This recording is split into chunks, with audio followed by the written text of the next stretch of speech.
United nations organisation यांच्याकडे एक प्रस्ताव पाठवला जातो आणि त्या प्रस्तावाचा पाठपुरावा केला जातो।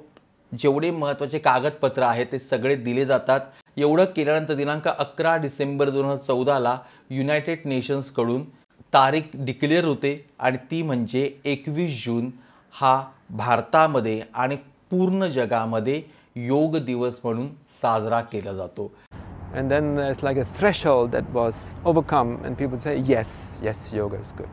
Yoga works through muscle work back to the nerve. योग दिवस आपण 2015 पासून 21 जूनला भारताबरोबर संपूर्ण जग साजरा करत आहे। त्याला आपण इंग्रजीमध्ये इंटरनॅशनल योगा डे म्हणतो आणि त्यामुळे आपण मराठीमध्ये देखील योगा दिवस असंच आपण म्हणतो। पण एक गोष्ट लक्षात ठेवा की आपल्याला योगा शब्द वापरायचा नाही, तो योग शब्द वापरायचा आहे। मी खूप या गोष्टीच्या बाबतीमध्ये आग्रही आहे। अनेक लोक म्हणतात की आम्ही योगा करायला जातो, मी सांगतो की सोपं म्हणा की मी योग करायला जातो, कारण की योग शब्द हा अतिशय सुबक, अतिशय योग्य आणि त्याचबरोबर तो शास्त्राला मान्य असणारा आहे। आता 21 जूनला फक्त एका दिवसापुरता हा योग दिवस साजरा न करता हे आपल्याला नेहमी करत राहणं गरजेचं आहे। वर्षभर आपण त्याची प्रॅक्टिस करणं गरजेचं आहे। मी अनेक ठिकाणी बघतो की फक्त एक दिवस योग जो आहे तो आपण हा दिवस साजरा करतो, इंटरनॅशनल योगा डे म्हणून आपण स्टेटस ठेवतो, एक दिवस आपण सूर्यनमस्कार करतो किंवा श्वासाचे व्यायाम आपण करतो आणि नंतर मग आपण त्याकडे बघत देखील नाही। तर आपण ज्या काही गोष्टी करतो आहे प्रामुख्याने आपण रेकी, हीलिंग, प्राणायाम, सप्तचक्र साधना, त्याचबरोबर शिवसौरदय शास्त्र जे आपण आपल्या चॅनेलवरती पाहतो आहे, या सगळ्यांचा संबंध योगशास्त्राशी आहे। योगशास्त्रामध्ये दोन गोष्टी येतात, एक म्हणजे शारीरिक व्यायाम आणि दुसरा म्हणजे मानसिक आणि आपल्या श्वासाचा व्यायाम। थोडक्यात तर शरीर आणि आपला श्वास हे दोन एकमेकांशी कनेक्टेड आहे। त्यासाठी आपल्याला श्वासाचे, ध्यानाचे जेवढे म्हणून प्रकार आहेत ते शिकणं देखील गरजेचं आहे। योग करणं म्हणजे फक्त फिजिकल ॲक्टिव्हिटी करणं नव्हे, ते योग करणं म्हणजे आपलं मन, बुद्धी, चित्त संतुलित ठेवणं हा देखील तितकाच महत्त्वाचा भाग आहे आपल्या जीवनामधला। आज आपण पाहतो आहोत की कशी सुरुवात झाली या सगळ्या गोष्टींना। 21 जूनला योग दिवस का साजरा केला जातो ते आपण पाहूया। 21 जून हा जो दिवस आहे तो उत्तर गोलार्धामध्ये सगळ्यात मोठा दिवस मानला गेलेला आहे। म्हणजे आपल्याला माहिती आहे की 21 जून हा उत्तर गोलार्धामध्ये सगळ्यात मोठा दिवस आहे आणि 22 डिसेंबर हा उत्तर गोलार्धामध्ये सगळ्यात छोटा दिवस आहे। म्हणून आपण म्हणतो ना की संक्रांतीनंतर दिवस तिळातिळाने वाढतो असं मराठीमध्ये म्हटलं जातं। म्हणजे होतं काय की डिसेंबर जानेवारी महिन्यापासून दिवस मोठा होत जातो आणि 21 जूनला तो दिवस भारतामध्ये सर्वात मोठा असतो। आणि मोठा दिवस म्हणजे सूर्य म्हणजे ऊर्जा आणि ऊर्जा म्हणजे आपण अधिक कार्याने, अधिक कार्यक्षमतेने स्वतःचा विकास करणं। म्हणून 21 जून अतिशय विचारपूर्वक हा निर्णय घेतला गेला आणि 21 जूनला आपण योग दिवस साजरा करतो। ह्या सगळ्यांची सुरुवात फार अगोदरपासून होते आणि ती असते जसं मानवाला कळायला लागलं की मानवाचा जन्म फक्त हा लढण्यापुरता नाही आहे। म्हणजे जे आपण सुरुवातीला पाहायचो की टोळी युद्ध होतात, नंतर हळूहळू माणसाचं रूपांतर जे आहे थोडंसं मॉडर्न भागामध्ये होत गेलं। नंतर माणसाला कळलं की फक्त अन्न, वस्त्र, निवारा याच गोष्टी नाही आहे, आपण गुहेत राहतोय भलेही आज, पण आपल्याला उत्क्रांती जर करायची असेल, आपल्याला आपल्यामध्ये क्रांती घडवायची असेल तर एक गोष्ट फार मोठी महत्त्वाची असते आणि ती म्हणजे आपल्याला आपल्या मनाचा, आपल्या बुद्धीचा वापर करता आला पाहिजे, कारण की तो आता होतोय। सर्वात महत्त्वाची गोष्ट की मानवाचा इतका मेंदू विकसित आहे याच्यावर जेव्हा विचार केला जातो किंवा केला गेला तेव्हा समजलं की मानवाचा मेंदू विकसित असण्याचं कारण काय आहे, तर मानवाला सरळ उभं राहता येतं आणि त्यामुळे मानवाच्या जो काय पाठीचा कणा आहे या पाठीच्या कण्यामध्ये जे काही एनर्जी आहे ती एनर्जी त्याच्या मेंदूपर्यंत काहीतरी ऊर्जा प्रवाहित करते आणि त्यालाच आपण मूलाधार ते सहस्त्रार हा प्रवास म्हणतो आणि याच्यामध्ये दडलेली आहे सर्वात मोठी शक्ती आणि ज्याला म्हणतो आपण कुंडलिनी। ह्या सगळ्यांचा विचार झाला कारण की मानवाला मी कोण आहे हे समजायला लागलं आणि माझा जन्म फक्त खाण्यासाठी नाही आहे, तर माझा जन्म अजून बऱ्याच गोष्टींसाठी आहे, हा विचार त्याच्या मनामध्ये आला आणि हळूहळू त्याला जाणवायला लागलं की आपण देखील आपला उत्कर्ष जर करून घ्यायचा असेल आपल्याला, तर त्यासाठी आपल्याला आपल्या मनाचा, बुद्धीचा, शरीराचा विकास करणं गरजेचं आहे. आणि मग पुढचा जो युग सुरू होतो तो आपल्याकडे शारीरिक क्षमता वाढवण्याचं, मानसिक क्षमता वाढवण्याचं युग सुरू होतं. आणि याच दरम्यान आपल्याकडे पतंजली योगदर्शनापूर्वीही पेक्षाही अगोदर ऋग्वेदामध्ये आपल्याला मनबुद्धी चित्त अहंकार हे एकत्र कसं करायचं याविषयी ज्ञान दिलं जातं, अभ्यास दिला जातो. हळूहळू काळ पुढे सरकतो आणि आपले जे ऋषीमुनी आहेत त्या काळचे आपण म्हणूया की वैज्ञानिक आहेत, त्यांना एक गोष्ट जाणवते की मानवाचा बुद्धीचा विकास करायचा असेल तर त्याला एक चित्त एक संध राहणं गरजेचं आहे. त्यांनी स्वतःचा अभ्यास करणं गरजेचं आहे, स्वतःच्या शरीराचा अभ्यास करणं गरजेचं आहे. आणि तो अभ्यास होऊ शकतो मानवाच्या मेंदूचा विकास झाल्यानंतर. आणि मग मानवाच्या मेंदूचा विकास हा योगशास्त्रातून होऊ शकतो. तो ध्यान करू शकतो, तो ध्यानामधून ह्या विश्वाला पाहू शकतो, स्वतःचा उत्कर्ष करू शकतो, विकास करू शकतो. असं जेव्हा समजलं त्यानंतर मग आपल्याकडे एक एक ग्रंथ निर्माण झाले आणि त्याच्यामधूनच आपल्याकडे कालांतराने जन्माला आले पतंजली योग महर्षी. आणि पतंजलीने एक क्रांती घडवली योगशास्त्रामध्ये. योगशास्त्राची प्राचीन मुळं ही आपल्याला पाहायला मिळतात. सिंधू संस्कृतीतील मोहनजोदडो येथे योगी मुद्रेतील काही मुद्रा आपण पाहतो. वेदांचे काही अभ्यास केल्यानंतर त्याच्यामध्ये देखील आपलं योगशास्त्र आढळतं. प्राचीन ऋषीमुनी तपस्या करण्याची चित्र आपल्याला पाहायला मिळालेली आहे. योगाची मुळं ही हजारो प्राचीन भारतामध्ये रुजलेली आहे. सिंधू संस्कृतीमध्ये देखील याचा उल्लेख आपल्याला सापडला. याच्यावरून स्पष्ट झालं की मानवाने स्वतःचा विकास आणि स्वतःचा उद्धार करण्याची सुरुवात तिथून केलेली होती. वेद कालावधीमध्ये देखील आपल्याला मनाविषयी आणि आपल्या शरीराविषयी प्रामुख्याने योगशास्त्राविषयी पाहायला मिळतं. कठोपनिषद आहे, याच्यामध्ये इंद्रियांचं नियमन आणि मनाच्या एकाग्रतेबद्दल बोललं गेलं आहे. पण योगशास्त्राला खरी दिशा मिळाली ती भगवद्गीतेमुळे. गीतेमध्ये कर्मयोग, ज्ञानयोग, भक्तियोग अशा विविध योगांच्या मार्गांचं सखोल वर्णन आहे. आणि भगवान कृष्णांनी अर्जुनाला योगाचं महत्त्व देखील समजून सांगितलेलं आहे.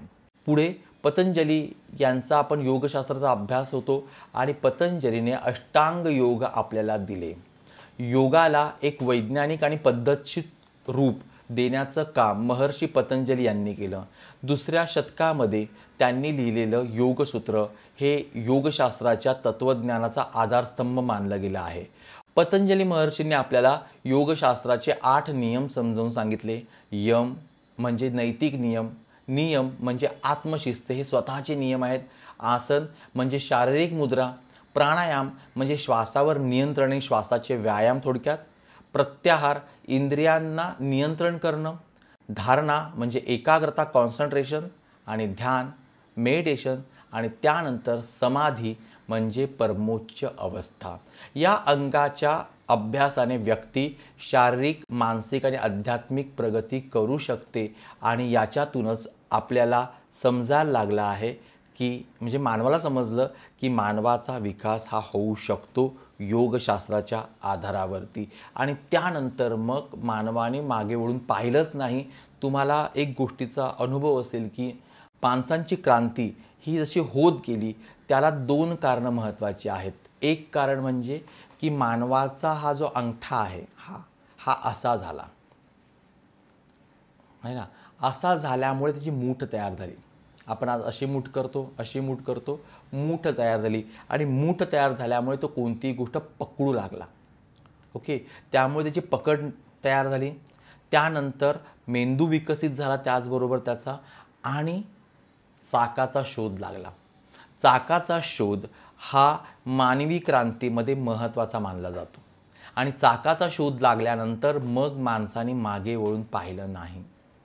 कारण की आता माणसाकडे मूठ तयार करू शकत होता, त्याचा मेंदू विकसित होत होता, आणि चाक त्याला त्याचं काम सोपं करण्यासाठी मदत करत होतं. आज जे काही आहे ते चाकाच्या शोधामुळेच आहे. आपण गाडी चालवतो, आपण विमान चालवतो, याच्यामध्ये चाक ही गोष्ट महत्त्वाची आहे. म्हणजे सर्कल महत्त्वाचं आहे, त्याला मुवमेंट आपण देऊ शकतो. हे तितकंच महत्त्वाचं आहे.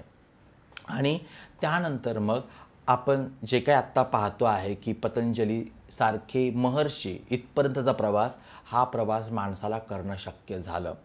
पतंजलीनंतर हळूहळू अभ्यास अजून वाढत गेला आणि अनेक योग ऋषी, अनेक योग महर्षी निर्माण झाले. आपण प्राचीन जेव्हा धर्मशास्त्राचा अभ्यास करतो, तो फक्त भारताचा नव्हे तर जगाचा देखील, तर तिथे आपल्याला कमी जास्त प्रमाणामध्ये, मला असा एक अभ्यासानंतर समजलं की भारतानंतर सगळ्यात जास्त विचार जो केला गेला योगशास्त्राचा, तो जपान आणि चीनमध्ये केला गेला आहे. कदाचित तिथे गौतम बुद्ध लवकर पोहोचले म्हणून त्या ठिकाणी झाला असेल, पण एखादा विचार जेव्हा विश्वामध्ये प्रसारित होतो त्यावेळेला त्याचा प्रसार आणि प्रचार हा होतच राहतो.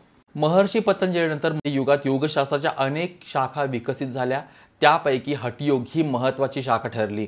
हठयोग प्रामुख्याने शारीरिक शुद्धीकरण आणि शरीरावर नियंत्रण मिळवण्यावर लक्ष केंद्रित करतो. आसने, प्राणायाम, मुद्रा, यामध्ये हाताच्या काही विशिष्ट मुद्रा असतात, काही बंध असतात, यामध्ये शरीरातील ऊर्जा नियंत्रित करण्याची ताकद असते, याचा समावेश असतो. नाथ संप्रदायातील योगी जसे गोरक्षनाथ किंवा मत्स्येंद्रनाथ यांनी हठयोगाचा विकासात मोठं योगदान दिलं आहे. त्यांनी शरीर आणि मनाला एकत्र आणण्यासाठी विविध कठीण आसनांचा आणि श्वसन तंत्रांचा अभ्यास केला. 19व्या शतकात स्वामी विवेकानंद यांनी शिकागो येथील धर्मसंसदेत म्हणजे 1893ला भारताच्या आध्यात्मिक ज्ञानाची आणि योगशास्त्राची ओळख पाश्चात्य जगाला करून दिली. It fills my heart with joy unspeakable to rise in response to the warm and cordial welcome which you have given us. I thank you in the name of the most ancient order of the monks in the world. I thank you in the name of the mother of all religions. And I thank you in the name of millions and millions of Hindu people of all classes and sects. त्यांच्या कार्यामुळे पाश्चात्य देशांमध्ये योगाबद्दल उत्सुकता वाढली. 20व्या शतकाच्या सुरुवातीला तिरुमलाई कृष्णमाचार्य यांना आधुनिक योगशास्त्राचे जनक मानले गेले. त्यांनी अनेक महान योगगुरू घडवले. त्याच्यामध्ये BKS अय्यंगार, पट्टासी जोईस, त्यानंतर TKV दैसिकेशर यांचा समावेश आहे. या गुरूंच्या अथक प्रयत्नांमुळे योग जागतिक स्तरावर ओळखला गेला. 1960च्या दशकात हिप्पी संस्कृती आणि आध्यात्मिक शोधाच्या काळात योगशास्त्राची लोकप्रियता अमेरिकेमध्ये आणि युरोप खंडामध्ये वाढली. आपण मगाशी जे पाहिलं की कशा प्रकारे एखाद्या शास्त्राचा प्रचार होतो, त्याचं हे उदाहरण आहे. अनेक सेलिब्रिटींनी योगशास्त्राचा स्वीकार केला आणि त्यामुळे अधिक प्रसिद्धी मिळाली. आज योगशास्त्र फक्त भारतात नाही तर जगभरामध्ये माणसांना फक्त शारीरिक नाही तर मानसिक, शारीरिक, आर्थिक आणि त्याचबरोबर आपल्या स्वतःच्या उन्नतीसाठी मदत करत आहे. या सगळ्यांची उन्नती योगशास्त्रामुळे शक्य झालेली आहे. भारताचे पंतप्रधान नरेंद्र मोदी यांच्या पुढाकाराने 21 जून 2015 रोजी पहिला आंतरराष्ट्रीय योग दिन साजरा करण्यात आला. संयुक्त राष्ट्रांनी या प्रस्तावाला मान्यता दिल्याने योगशास्त्राला जागतिक स्तरावरती एक विशेष स्थान मिळालं. आज योग केवळ फिटनेस नव्हे तर आरोग्य, तणावमुक्ती आणि मानसिक शांतीसाठी एक प्रभावी उपाय म्हणून ओळखला जातो आहे. योग थेरपीचा उपयोग अनेक आजारांवर उपचारासाठी केला जातो आहे आणि तो उपचार अतिशय प्रभावी आहे. भविष्यात योग अधिक वैयक्तिक आणि तंत्रज्ञानाशी जोडला जाईल. ऑनलाईन क्लासेस, व्हर्च्युअल रियालिटी योग किंवा AI आत्ता जे आहे याच्यामुळे आपल्याला योगशास्त्र अभ्यास करणं हे अतिशय महत्त्वाचं आणि आता हवंसं वाटतं आहे. यामुळे योगशास्त्राला एक वेगळी उंची दिवसेंदिवस मिळत चाललेली आहे. एवढं सगळं जर झालं तरी योगशास्त्राचं उद्दिष्ट एकच असणार आहे आणि ते म्हणजे मानवाची मानसिक आणि शारीरिक उन्नती, माणसाची शांतता, त्याचबरोबर आत्मा आणि परमात्मा, आपलं शरीर आणि आपलं मन यांची सांगड घालणं हे योगशास्त्राचं मुख्य उद्देश आहे. आणि हा उद्देश आता दिवसेंदिवस अधिक सफल होतो आहे हे आपल्याला दिसतं आहे.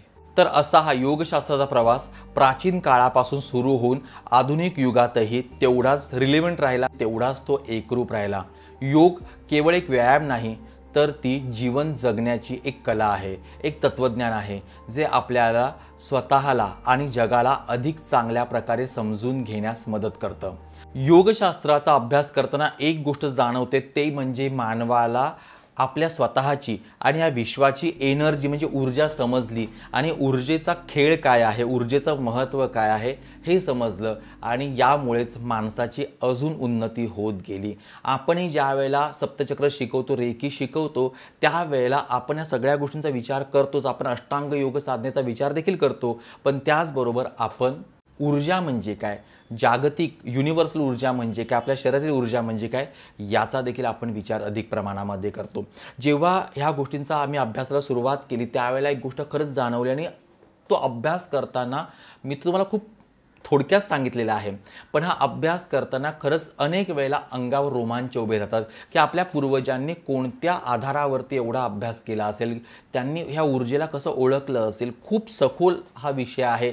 म्हणजे आपल्यापर्यंत त्या गोष्टी पोहोचवण्यासाठी किती त्यांना मेहनत करावी लागली असेल किंवा त्यांनी कशा प्रकारे या गोष्टी आपल्यापर्यंत छानरित्या पोहोचवल्या आणि प्रत्येकाला एक अर्थ आहे.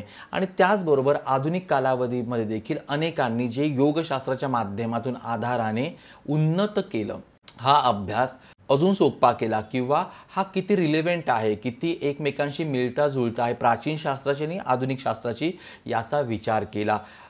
योगशास्त्र फक्त मानवी मनावर काम करत नाही, फक्त मानवी शरीरावर काम करत नाही, तर मानवी क्वांटमवर देखील काम करतो. जो सूक्ष्मातील सूक्ष्म भाग ह्युमन मानवाच्या शरीरामध्ये असतो, इथपर्यंतचं आज ज्ञान दिवसेंदिवस वाढत चाललेलं आहे आणि या सगळ्यांचा विचार देवाच्या आशीर्वादाने आपण करत असतो. आपले अनेक कोर्सेस आहेत, याच्यामध्ये देखील ह्या गोष्टीचा विचार आपण करतो आणि त्याच्यामध्ये आपलं रेकी, सप्तचक्र यासारखे कोर्सेस किंवा आपण दर महिन्याला मेडिटेशनचे काही 2 ते 3 दिवसाचे सेशन्स घेतो, त्यामध्ये आपण या सगळ्यांचा विचार सूक्ष्मरित्या करतो आहोत.